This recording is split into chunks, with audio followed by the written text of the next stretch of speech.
아침이 되매 다윗이 편지를 써서 우리아의 손에 들려 요압에게 보내니 그 편지에 써서 이르기를 너희가 우리아를 맹렬한 싸움에 앞세워두고 너희는 뒤로 물러가서 그로 맞아 죽게 하라. 요압이 그 성을 살펴 용사들이 있는 것을 아는 그곳에 우리아를 두니 그 성 사람들이 나와서 요압과 더불어 싸울 때 다윗의 부하 중 몇 사람이 엎드러지고 햇사람 우리아도 죽으니라.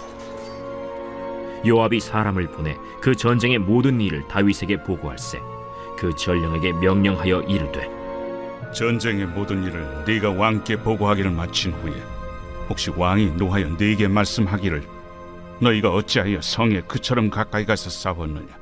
그들이 성 위에서 쏠 줄 알지 못하였느냐? 여룻베셋의 아들 아비멜렉을 쳐 죽인 자가 누구냐?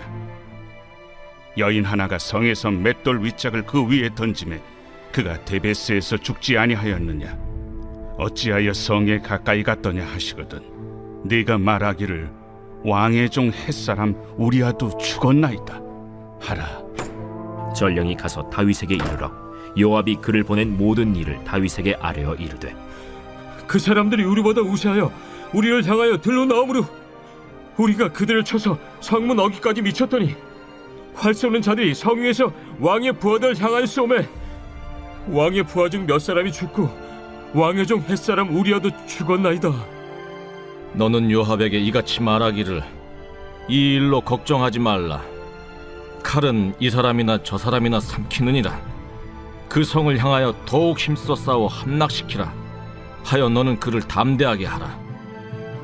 우리아의 아내는 그 남편 우리아가 죽었음을 듣고 그의 남편을 위하여 소리내어 우니라. 그 장례를 마침에 다윗이 사람을 보내 그를 왕궁으로 데려오니 그가 그의 아내가 되어 그에게 아들을 낳으니라. 다윗이 행한 그 일이 여호와 보시기에 악하였더라. 할렐루야. 온라인 말씀 묵상을 통하여 하나님께서 우리에게 은혜 주시고 부활의 기쁜 소식을 이웃에게 전하시는 성도 여러분 되시기를 바랍니다. 다윗이 우리아의 아내 밧세바를 범하고 밧세바는 임신을 하고 말았습니다. 다윗은 자신의 이러한 범죄를 숨기려 전장에 있는 밧세바의 남편 우리아를 불러들여 집으로 돌려보내지만 그는 전쟁 중에 밧세바와 동침을 하지 않았습니다. 오늘 본문 14절에서 15절입니다. 아침이 되매 다윗이 편지를 써서 우리아의 손에 들려 요압에게 보내니 그 편지에 써서 이르기를 너희가 우리아를 맹렬한 싸움에 앞세워 두고 너희는 뒤로 물러가서 그로 맞아 죽게 하라 하였더라. 다윗은 밤새 무슨 생각을 했을까요? 많은 독자들이 이 본문을 읽으며 다윗이 회개하고 돌아서기를 바랄 것입니다. 그렇지만 독자들의 기대를 저버리고 다윗이 찾은 방법은 다시 한번 자신의 범죄를 덮으려고 우리아의 손에 자기의 죽음을 들려 전장터로 보내는 잔인한 일이었습니다. 오늘 본문 16절에서 17절 말씀입니다. 요압이 그 성을 살펴 용사들이 있는 것을 아는 그곳에 우리아를 두니 그 성 사람들이 나와서 요압과 더불어 싸울 때에 다윗의 부하 중 몇 사람이 엎드러지고 햇사람 우리아도 죽으니라. 결국 우리아는 자기 손으로 자기의 죽음을 전달하고 자신의 발로 죽음의 전장에 들어가 목숨을 잃었습니다. 충직하고 충성된 장수였던 우리아는 하나님이 주신 생명과 사명을 다윗의 욕심과 그 욕망 가운데 반복되는 범죄로 인해 빼앗기고 만 것입니다.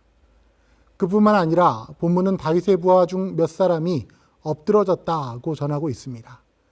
다윗 앞에 진실되고 신실했던 사람들이 다윗의 범죄를 덮기 위한 희생양으로 자신의 삶을 마감하고 말았습니다. 야고보서 1장 14절에서 15절은 이렇게 이야기합니다. 오직 각 사람이 시험을 받는 것은 자기 욕심에 끌려 미혹됨이니 욕심이 잉태한즉 죄를 낳고 죄가 장성한즉 사망을 낳느니라. 다윗의 욕심은 죄를 낳았고 그 죄는 사망을 낳았습니다. 이는 하나님 앞에서 자신의 죽음뿐 아니라 자신의 충성된 사람들의 목숨을 빼앗기까지 했습니다. 그러나 다윗의 범죄는 여기서 그치는 것이 아닙니다. 다윗은 하나님께서 세우신 왕으로 하나님의 선을 행하는 왕이 되어야 하지만 다윗의 범죄는 자신의 신하들의 생명을 빼앗았을 뿐만 아니라 자신의 신하들을 범죄하게 만듭니다. 오늘 본문 18절입니다. 요압이 사람을 보내 그 전쟁의 모든 일을 다윗에게 보고할세. 요압은 뛰어난 신하였습니다. 그는 우리아의 손에 들려보낸 왕의 편지에 어떤 의문도 갖지 않았습니다. 동시에 왕의 명령을 정확하게 수행했습니다. 그리고 전령을 통해 왕에게 보고합니다. 본문 19절에서 24절까지 이어지는 내용 가운데 전령은 요압이 시킨 대로 보고하고 전달하지 않았지만 다윗 왕과 요압이 서로 내용을 전달하는 데는 무리가 없었던 것 같습니다. 아마도 이 대화의 내용은 다윗 왕과 요압 둘만이 정확히 이해하였을 것입니다. 요압이 어떤 인물이냐는 판단을 유보하더라도 다윗의 입장에서 자신의 역할을 완벽하게 소화한 요압은 문제를 해결하는 데 더할 나위 없는 해결사였습니다. 그러나 다윗 왕은 어떠한 왕입니까? 사무엘하 5장 12절 말씀입니다. 다윗이 여호와께서 자기를 세우사 이스라엘 왕으로 삼으신 것과 그의 백성 이스라엘을 위하여 그 나라를 높이신 것을 알았더라. 다윗은 하나님 나라와 하나님 나라의 백성을 위하여 세우신 왕이었습니다.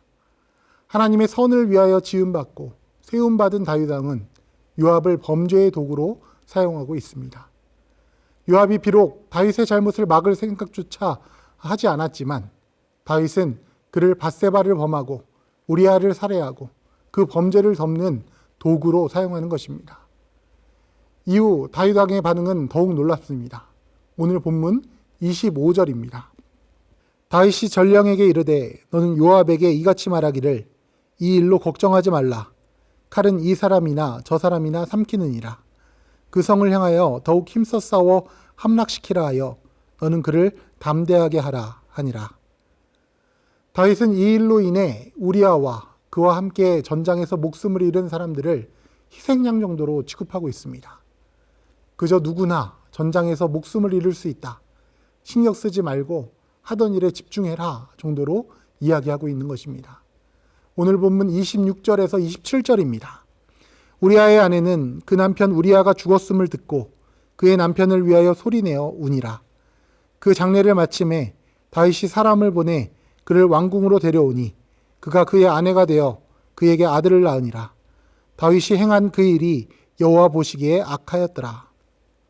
다윗이 전한 소식은 죽음의 소식이었습니다. 그 소식은 우리아의 아내에게 슬픈 소식일 뿐만 아니라 하나님 보시기에 악한 소식이었습니다. 성도 여러분, 그리스도인들의 삶은 부활의 기쁜 소식, 생명을 전하는 사역입니다. 우리는 죽음을 전달하는 사람이 아니라 부활의 기쁜 소식을 전하는 사람이 되어야 할 것입니다.